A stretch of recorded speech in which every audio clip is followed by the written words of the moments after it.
Hello, Bill Molyneux here with another Bill's Basement update, and just quickly to go over a few things. Had a lot of people write to me on the figures and all.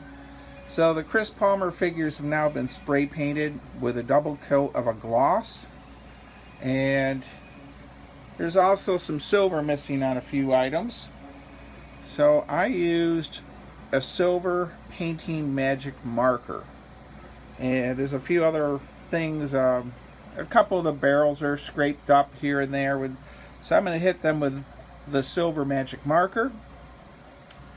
And I'm going to reflock these a bit here and there. So, what else do we have? Well, hold on. Alright, the church is done good enough for me. Now, this isn't good enough for everybody, but for me it is. So there we go. One church. I didn't put the stained glass windows in it, and I have not done a black wash on it. At some point I'll probably put a little bit of a dry brushing of a blackish gray on the white, and also another coat on the roof. But right now, it's good enough for me to throw out on the table the next week for French-Indian War Battle. Now, several people asked me about the Star Trek game. So we're going to go over to there on the other side of the table and see where I'm at. Alright, well, in just one day, I've gotten the Klingon D7s. Mounted to these bases. I have to label them. I think I'm just going to use numbers on them. And I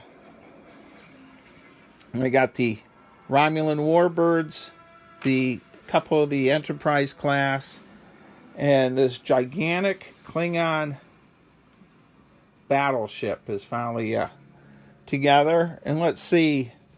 The base looks like it's holding, but my glue says 24 hours, so we're going to leave it like that.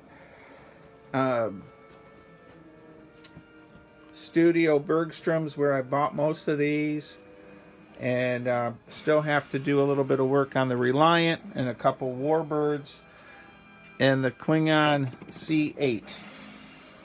Well, hold on. I know a few people asked me what I'm using for rules. Okay, full thrust is the rules I'm using with Bill's modifications. But the neat thing about the full thrust website is I only need the first 4 or 5 pages from their rules, and they have all these different Federation ships pre-built. So all you have to do is print them out, and a couple pages of rules, and the combat charts are on the No Stress miniature wargaming site on Facebook that I have, and this is the one page. I did change the movement system, which I like quite a bit, and we'll use a Klingon vessel as the example, but this is actually the movement value of 6 inches, but I made adjustments to this. So that 6 represents 6d6 worth of movement. However, every time you pivot, you lose a die. So if you pivot before you move, you roll 5 dice. If you want to pivot after you move, you roll 4 dice.